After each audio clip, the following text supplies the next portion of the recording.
Anybody else realize I pretty much do that the exact same way, like every single time?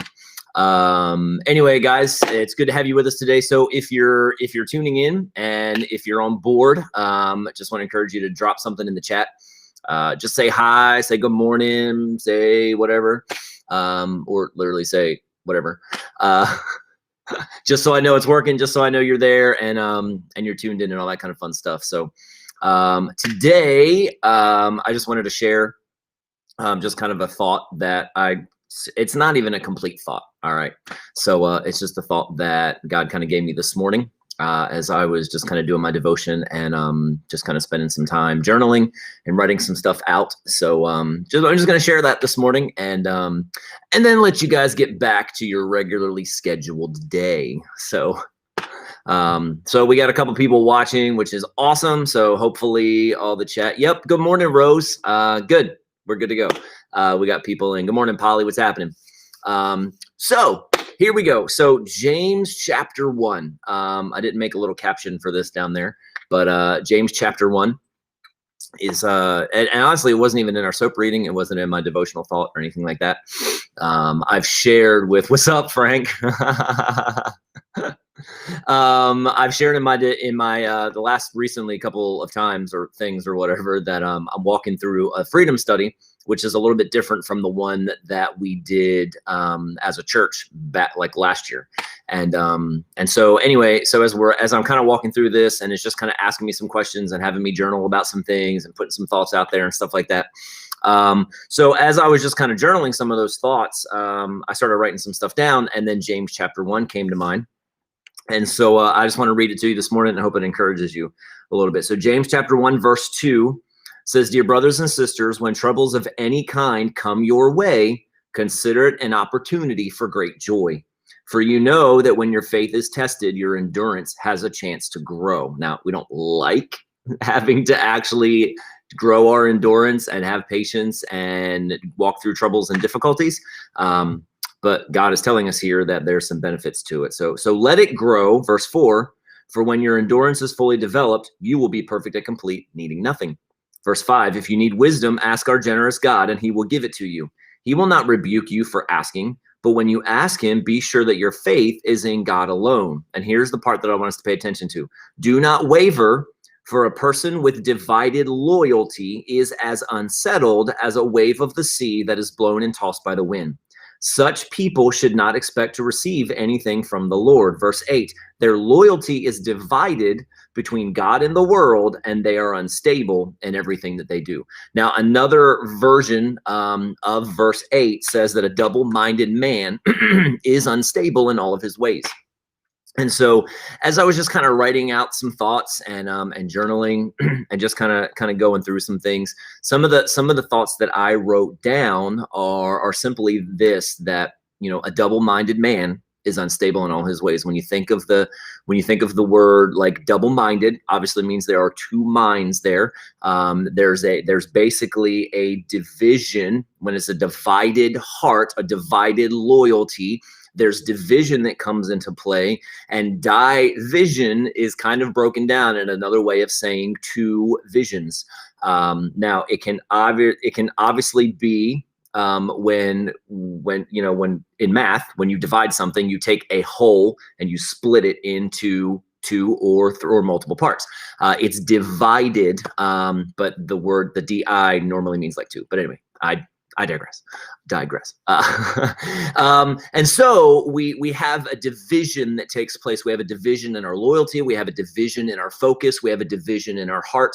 We have a division maybe even in our purpose or what we feel like we're trying to accomplish. And so it's a two vision scenario. And when it comes to our lives, when it comes to our hearts, we were not created to live. We were not created to kind of like to go through life trying to live up to two visions, because two visions go in two different directions, right? Like you really can't focus on more than one thing at a time. Now, I'm not saying you can't multitask. I'm not saying that it's impossible to manage multiple projects or to juggle different things. But what I am saying is you cannot focus on more than one thing at a time. For those of you that you may not know this story, but back in circus days, when lion tamers would come out, they always had a chair. And the reason why a lion tamer would have a chair is because they'd point the chair at the lion, and the chair had 4 legs to it, and the lion couldn't focus on all 4 of those legs at the same time. And because his focus was divided, the lion was not as dangerous. All right. Now, he's still a lion, so he's still dangerous. But when our focus is divided, when our focus is split between multiple things at the same time, we are not as effective as we can be when our focus is honed in on one spot. Think of a laser beam. A laser beam takes light that's just broad and generic and hones it down and gives it singularity of focus, so that it's effective and it does damage and it produces results and it can cut through really, really solid, hard things. And so when you go back to James is saying that a person with a divided heart, a divided loyalty, is unstable in all his ways. And it reminded me, and I just felt like God was even kind of sharing with me that, hey man, like, you can't have a divided heart. You can't have divided loyalties. And it doesn't mean that I'm not allowed to give my attention or my time to more than just one thing.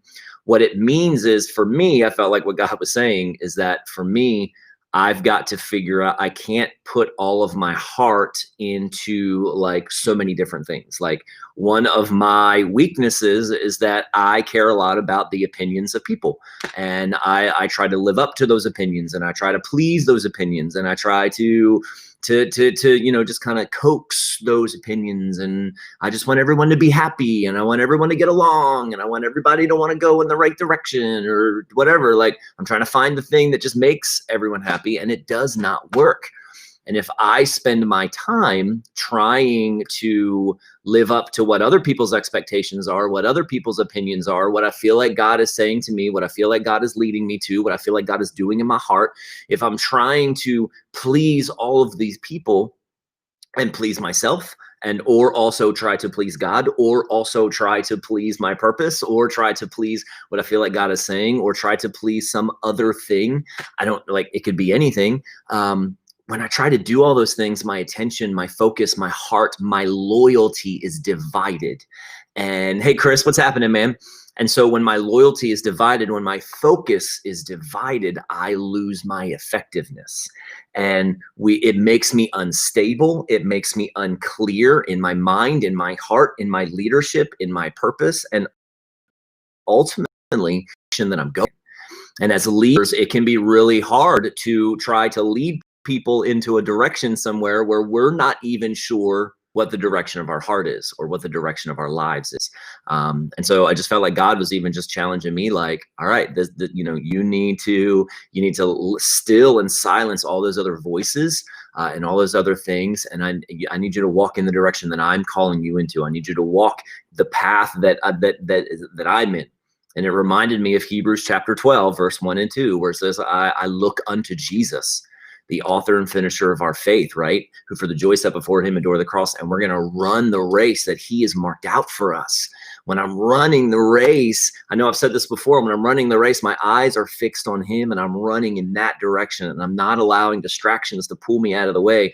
And I'm throwing aside every sin, every weight, every distraction, every divided loyalty that comes my way, so that I can run with greater endurance, with greater perseverance after Jesus and after what he's doing and what he's leading me into.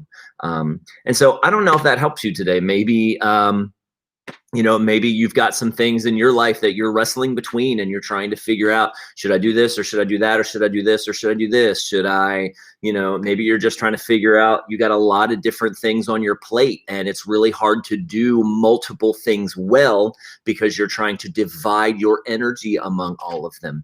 But the hard thing about it, guys, is that when our attention and our focus and our loyalties are divided, it makes us unstable. Like, his word says that it makes us unstable in all of our ways. So when we try to do too many things at once and try to put our whole heart and effort into multiple things, like, it can be really hard. Now, listen, responsibility sometimes means you've got to do multiple things really well, right? Like, you can't ditch your job and your kids and your spouse and your actual responsibilities. You can't just say, well, I only can focus on one. No. But what it means is we've got to take the time to come to the heart of God and say, Father, what are you saying to me? What are you speaking to me? Are my loyalties divided in different directions? Because there are responsibilities. There are responsibilities that will all line up with a single direction. And then if we're trying to go in different directions, then there's going to be multiple responsibilities in each one of those directions. And those things will wear us out, guys. They'll sap our strength. Even if you think something is like, if it's just 1 degree off, you might think, well, that's not that bad. Like, that 1 degree, right? Like that 1 degree isn't that bad. Like, it's still pretty close, but the further and further and further and further apart you get from it, the more divided it becomes, right? One of my mentor and my spiritual father used to always say, if I was getting in a car with 2 of my best friends, and I said I was going to hang out with both of my best friends, but they were going in different places, I couldn't put 1 foot in one car and 1 foot in the other car and then just go with both of them, right? At some point, I'm going to be torn in 2. And so I've got to pick one. And so if our lives feel like or look like or seem like they're going in 2 different directions, we've got to pick one. We've got to pick one. We've got to find, where's the focus? Where's our heart? Where's our heart? Where's our loyalty? And it may be hard. It may be hard to change that direction. It may be hard to let go of one side or one direction or one piece. Maybe there are things in our hearts that we need to let go of that are actually holding us back. Maybe there are things that we're putting so much time and effort and energy into, it's not even paying off. It's not even giving us a reward. Not only is it sapping our strength, but it's actually diminishing and decreasing who we are and our effectiveness and who God's calling us to be. So I don't know if all that made sense. I feel like I'm just rambling at this point, but I hope it challenged you. I hope it just encouraged you this morning to just think about, where are your loyalties? Where's your heart? Where's the focus of your heart? What do you want your life to run after? Right? All of this started, this whole journaling process all started because the study asked me this question: what is the full life that I want to experience with my Heavenly Father? What does that full life look like? And so I was just journaling out some thoughts, and man, it was just like, wow, I want to, the things that I want, the things that I want to see, the things that I feel like God is leading me into. It's hard to do multiple things at the same time. So where's the full life that I want to experience with my Father, and where I feel like the Father's leading me into? Well, then I got to figure out a way to run after that with my whole heart. And so it can apply to a lot of different things. But so my encouragement to you today would just be, ask God, spend some time talking to God today on what that looks like for you, and on what the Holy Spirit may be speaking to you. So, hey guys, I love you. I'm praying for you this week, and thank you for tuning in this morning for our little Wednesday. What's up? So just a couple quick, really fast announcement-y type things. Just, if you can, please help us out. If you're coming to church service, if you're coming to any of our in-person gatherings this weekend, please help us out and just RSVP for us, just so it helps us kind of get an idea of what to expect and what things will look like, so that we can just make sure we got enough room for everybody. It just helps us out. That's all. No pressure, no, it's not a commandment from the Lord, but just help us out if you can by doing that. And then, that's pretty much it. So we got 2 services on Sunday, one at 9 and one at 10:45. So make sure that you tune in with that. And then Polly, thank you for dropping that in the chat. There's more information about what it means to attend service, and how you need to prepare for that and what that looks like. So I love you guys. I hope you have a great week. It's going to be rainy here in Maryland for the next day or so. And it's going to be raining in a lot of places because of the tropical storm. I don't know if it's a hurricane yet, whatever it is that's coming up through the Gulf. So pray for them, pray for all the places that it's in the path of this thing. And guys, let's just go out there and give our hearts and our lives to God in everything that we do. So have a great week. Have a great Wednesday. I love you. I'll see you guys later. God bless.